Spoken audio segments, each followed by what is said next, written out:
ओम शांति। 6 मई 2024 प्रातः मुरली। ओम शांति। बाप दादा मधुबन। मीठे बच्चे, इस जन्म के पापों से हल्का होने के लिए बाप को सच सच सुनाओ।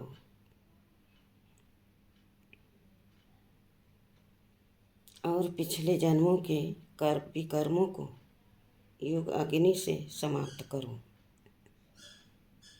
प्रश्न: खुदाई खिदमतगार बनने के लिए कौन सी एक चिंता फूरना चाहिए?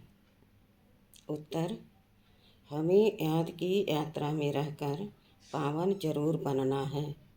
पावन बनने का फूरना चाहिए।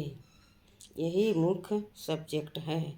जो बच्चे पावन बनते हैं वही बाप के खिदमतगार बन जा सकते हैं। जो बाप के बनते हैं वही बाप के खिदमतगार बन सकते हैं। बाप अकेला क्या करेगा? इसलिए बच्चों को श्रीमत पर अपने ही योग बल से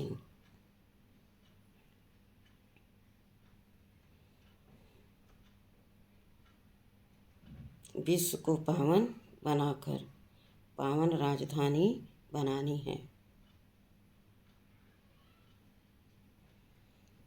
पहले स्वयं को पावन बनाना है।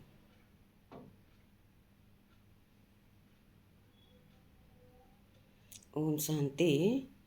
यह तो जरूर बच्चे समझते हैं। हम बाबा के पास जाते हैं रिफ्रेश होने के लिए। वहाँ सेंटर्स पर जब जाते हैं तो ऐसे नहीं समझ सकते तुम बच्चों की बुद्धि में है, बाबा मधुबन में है।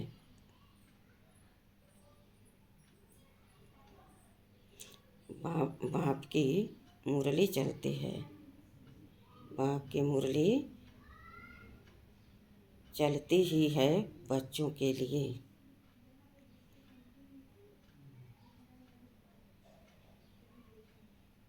बच्चे समझेंगे हम जाते हैं मधुबन में मुरली सुनने।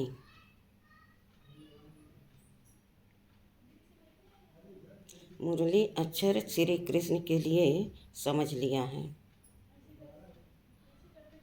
तुम बच्चों को अब अच्छी तरह से समझ आई है ना? बाप ने समझाया है और तुम फील करते हो।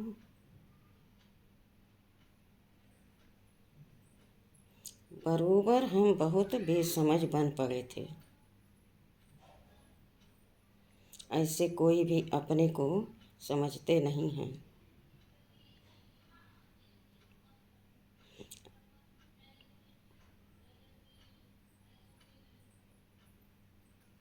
यहाँ जब आते हैं तब निश्चय बुद्धि होते हैं।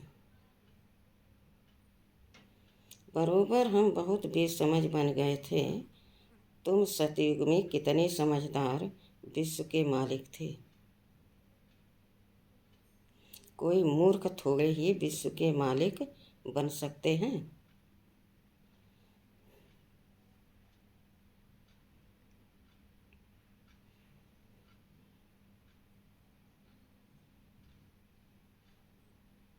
यह लक्ष्मी नारायण विश्व के मालिक थे। इतने समझदार थे तब तो भक्ति मार्ग में पूजे जाते हैं। जड़ चित्र कुछ बोल तो नहीं सकते। शिव बाबा की पूजा करते हैं, वह कुछ बोलते हैं क्या? शिव बाबा एक ही बार आकर बोलते हैं। पूजा करने वालों को भी पता नहीं है कि यह ज्ञान सुनाने वाला बाप है। श्री कृष्ण के लिए समझते हैं। उसने मुरली चलाई। जिसकी पूजा करते उनके ऑक्यूपेशन को बिल्कुल नहीं जानते तो यह पूजा आदि निष्फल ही हो जाएगी।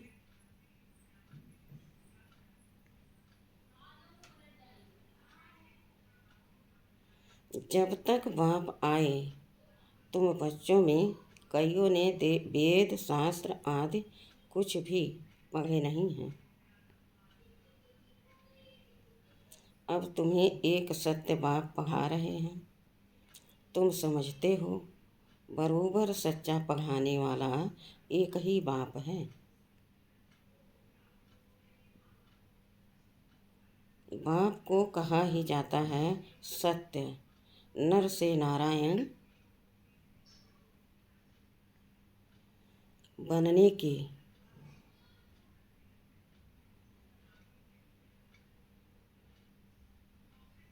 सच्ची कथा सुनाते हैं। अर्थ तो ठीक है। सत्य बाप आते हैं, अब नर से नारायण बनना है तो जरूर सतयुग स्थापन करेंगे ना।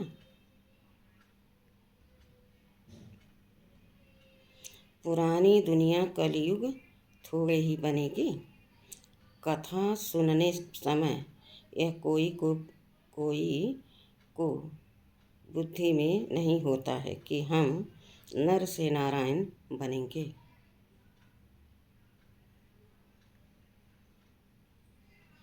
अभी तुमको नर से नारायण बनने का राजयोग सिखलाते हैं। यह भी कोई नई बात नहीं।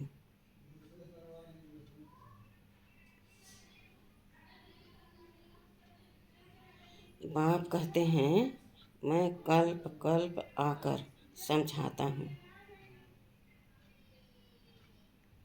युगे युगे कैसे आऊँगा। ब्रह्मा का चित्र दिखाकर तुम समझा सकते हो। यह रथ है, यह है बहुत जन्मों के अंत का जन्म। पतित अब यह भी पावन बनते हैं, हम भी बनते हैं।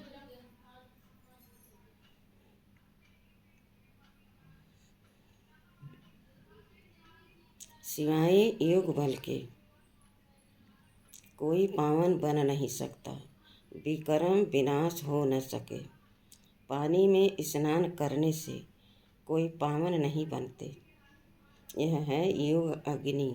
पानी होता है आग को बुझाने वाला, आग होती है जलाने वाली।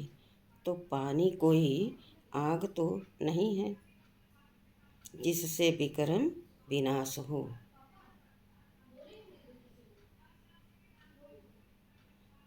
सबसे ज़्यादा गुरु आदि इसने किए हैं।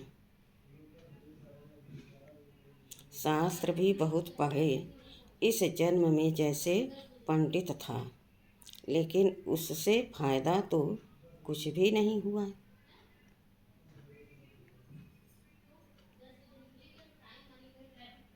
पुण्य आत्मा तो बनते ही नहीं, पाप ही करते आए।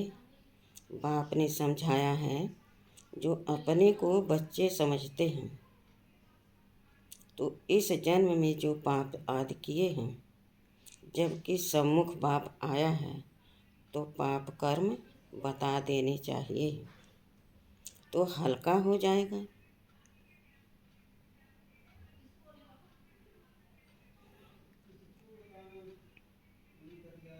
इस जन्म में हल्के हो जाएंगे, फिर पुरुषार्थ करना है।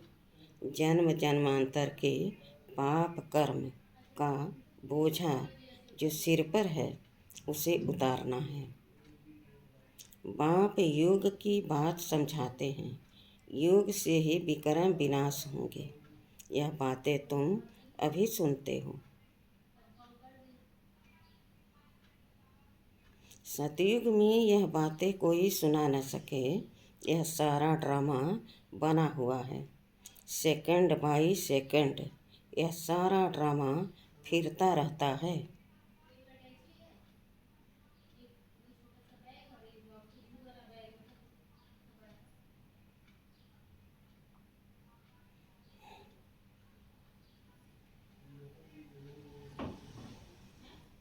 एक सेकंड न मिले दूसरे से, सेकंड बाई सेकंड आयु भी कम होती जाती है।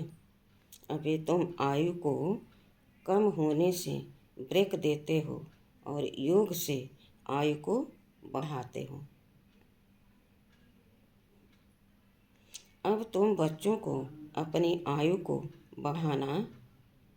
बड़ा बनाना है योग बल से। योग के लिए बाबा बहुत जोर देते हैं, परंतु कई समझते नहीं। कहते हैं बाबा हम भूल जाते हैं। तब बाबा कहते हैं योग कोई और बात नहीं, यह है याद की यात्रा।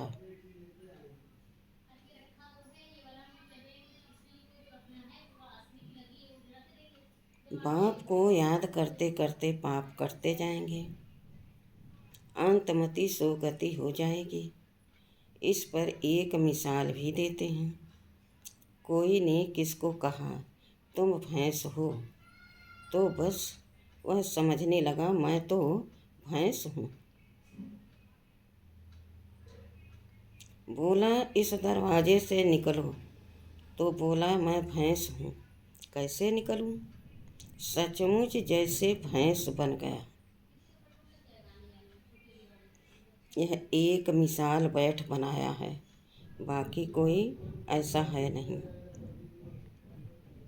यह कोई यथार्थ मिसाल नहीं है, हमेशा रियल बात पर मिसाल दिया जाता है। इस समय बाप तुमको जो समझाते हैं उनके फिर भक्ति मार्ग में त्योहार मनाए जाते हैं। कितने मेले मलाखड़े आदि होते हैं, बाकी इस समय जो कुछ होता है उनके त्योहार बन जाते हैं। तुम यहाँ कितने स्वच्छ बनते हो, मेले मलाखड़े में तो कितने मैले होते हैं। शरीर को मिट्टी मलते हैं, समझते हैं पाप मिट जाएंगे।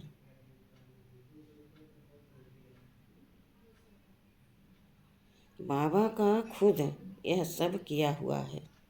नासिक में पानी बहुत गंदा होता है, वहाँ जाकर मिट्टी मलते हैं, समझते हैं पाप विनाश हो जाएंगे।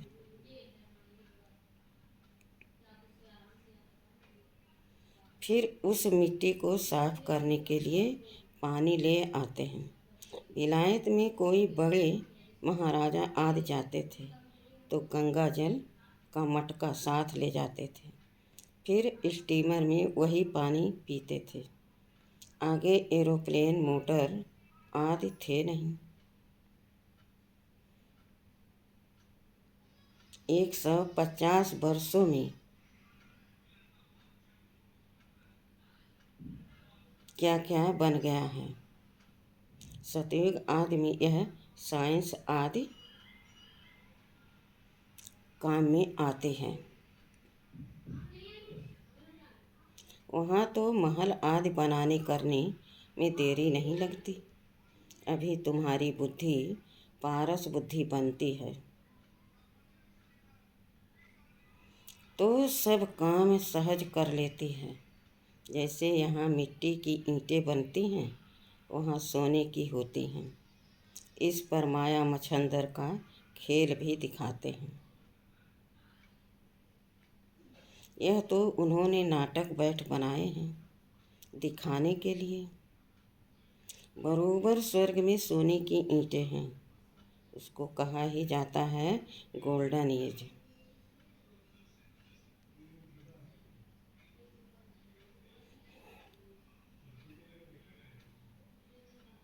स्वर्ग को तो सभी याद करते हैं, चित्र भी उन्हों के कायम हैं। कहते भी हैं आदि सनातन धर्म, फिर हिंदू धर्म कह देते हैं।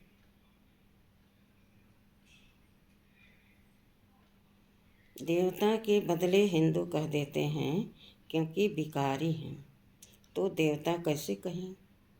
तुम कहाँ भी जाते हो तो यह समझाते हो क्योंकि तुम हो मैसेंजर पैगंबर। बाप का परिचय हर एक को देना है।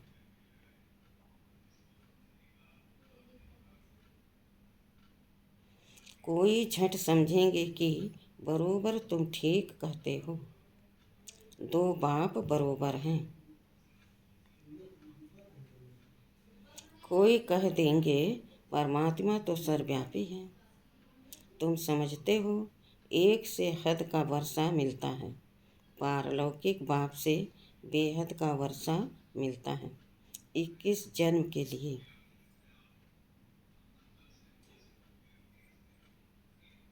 यह ज्ञान भी अभी है, वहाँ यह ज्ञान नहीं रहता। संगम पर ही वर्षा मिलता है, जो फिर 21 पीढ़ी जन्म बाई जन्म तुम राज करते हो।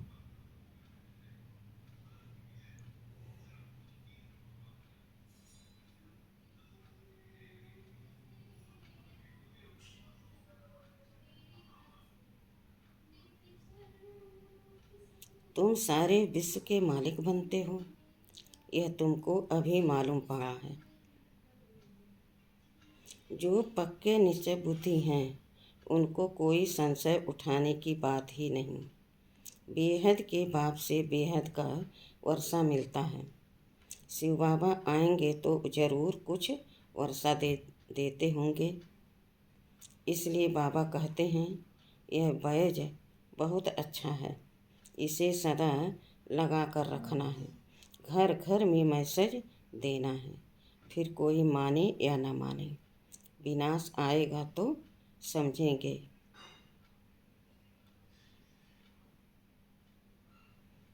भगवान आया हुआ है। फिर जिन्हों को तुमने मैसेज दिया होगा वे याद करेंगे कि यह सफ़ेद पोश वाले फरिश्ते कौन थे।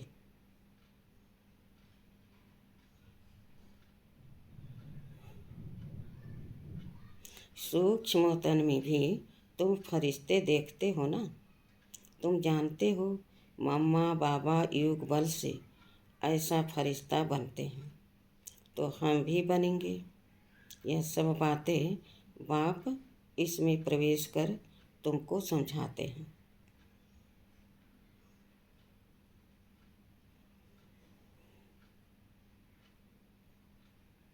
डायरेक्ट नॉलेज देते हैं। जो बाबा में नॉलेज है वह तुम बच्चों में भी है। जब ऊपर में जाते हो तो नॉलेज का पार्ट भी पूरा हो जाता है। फिर जो पार्ट मिला है वह सुख का पार्ट बजाते हैं और यह नॉलेज भूल जाती है।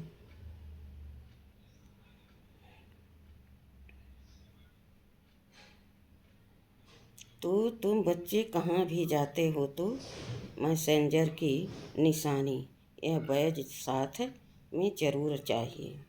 भल कोई हंसी करे, इस पर क्या हंसी करेंगे। तुम तो यथार्थ बात सुनाते हो। यह बेहद का बाप है, उनका नाम है शिव बाबा। वह कल्याणकारी है। यह है पुरुषोत्तम संगम युग। यह सारा ज्ञान तुम बच्चों को मिला है, फिर भूलना क्यों चाहिए। बात तो बिल्कुल सहज है। चलते फिरते बाप और बरसे को याद करना है। शांति धाम और सुख धाम तुम बच्चे यहाँ आते हो, मुरली सुनकर जाते हो, फिर सुनानी भी चाहिए।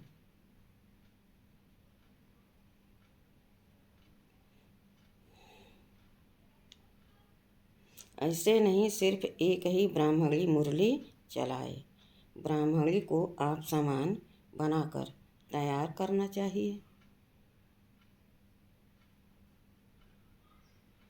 तब बहुतों का कल्याण कर सकेंगे।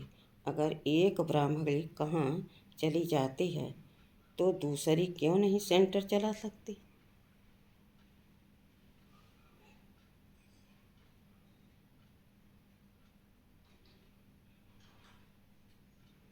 क्या धारणा नहीं की है। स्टूडेंट को पढ़ने और पढ़ाने का शौक चाहिए।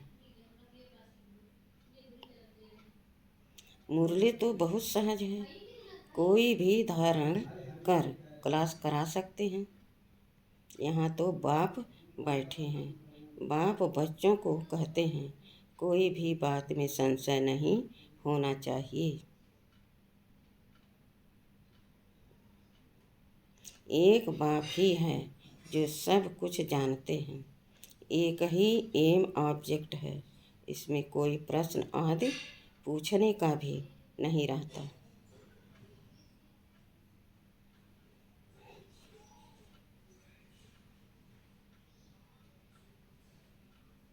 सुबह को वही बैठ बच्चों को याद की यात्रा में मदद करता हूँ। सारे बेहद के बच्चे याद रहते हैं। तुम सब बच्चों को इस याद की मदद से सारे विश्व को पावन बनाना है। इसमें ही तुम अंगुली देते हो।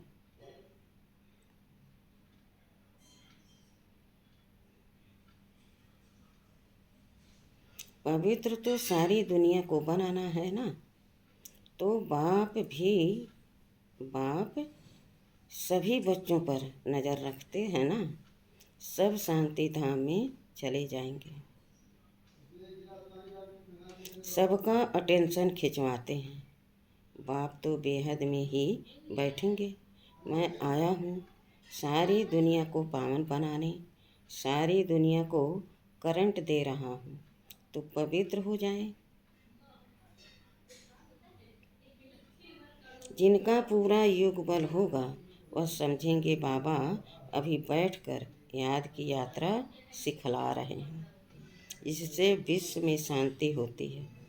बच्चे भी याद में रहते हैं तो मदद मिलती है। मददगार बच्चे भी चाहिए ना।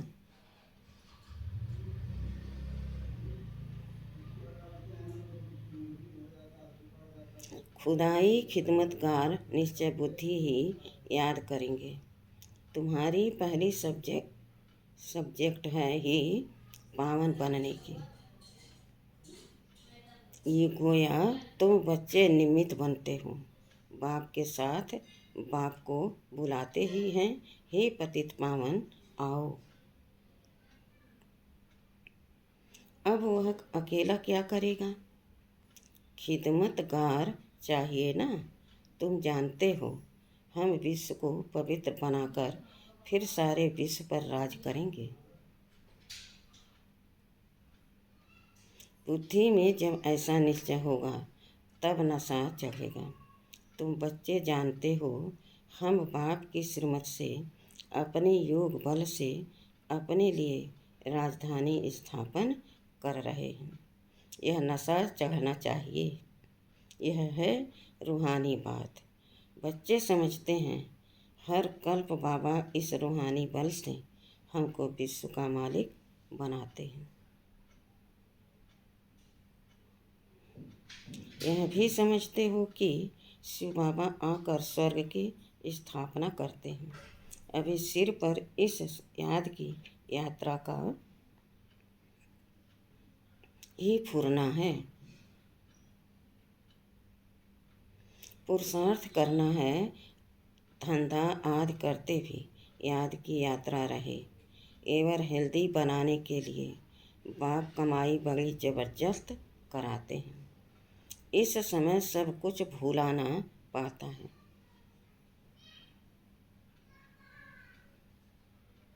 हम आत्माएं जा रही हैं। आत्म अभिमानी बनने की प्रैक्टिस कराई जाती है। खाते पीते चलते फिरते यह क्या बाप को याद नहीं कर सकते?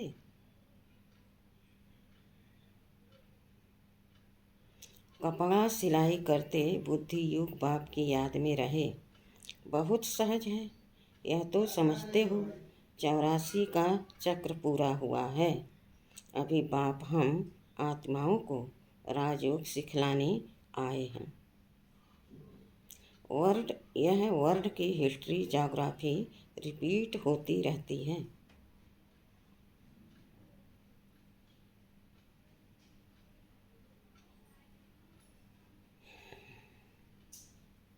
कल पहले भी ऐसे हुआ था जो अब फिर रिपीट हो रहा है। यह रिपीटेशन का राज भी बाप ही समझाते हैं। हर एक को ड्रामा में पार्ट मिला हुआ है, वह बजाते रहते हैं। बच्चों को राय दी जाती है कि बाप को याद करो तो सतो प्रधान बनेंगे। फिर यह शरीर भी छूट जाएगा। तुम्हारी बुद्धि में अब यही है कि हम आत्मा सतोप्रधान बने, क्योंकि वापस घर जाना है।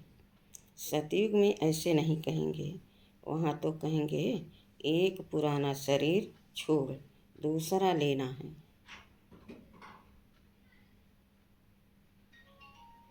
वहाँ तो दुख की बात नहीं, यहाँ दुख धाम है। पुराने शरीर हैं तो समझते हैं इनको छोड़ अब वापस अपने घर जाएं।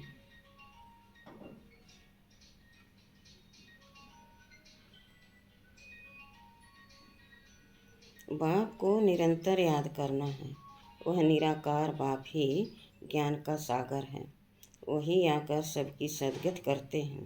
बाप कहते हैं साधुओं का भी उद्धार करता हूँ। तुम अब एक बाप से योग लगाओ। तुम सब आत्माओं को बाप से वर्षा लेने का हक है। अपने को आत्मा समझ देही अभिमानी बनो और बाप को निरंतर याद करो, तो पाप कटते जाएंगे।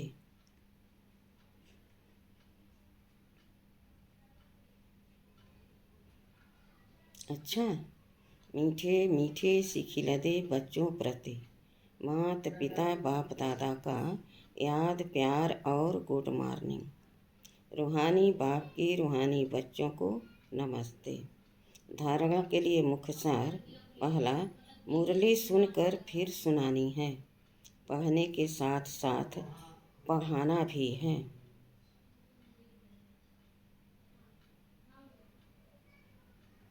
कल्याणकारी बनना है। बैज मैसेंजर की निशानी है, यह सदा लगाकर रखना है। दूसरा, विश्व में शांति स्थापन करने के लिए याद की यात्रा में रहना है। जैसे बाप की नज़र बेहद में रहती है, सारी दुनिया को पावन बनाने के लिए करंट देते हैं।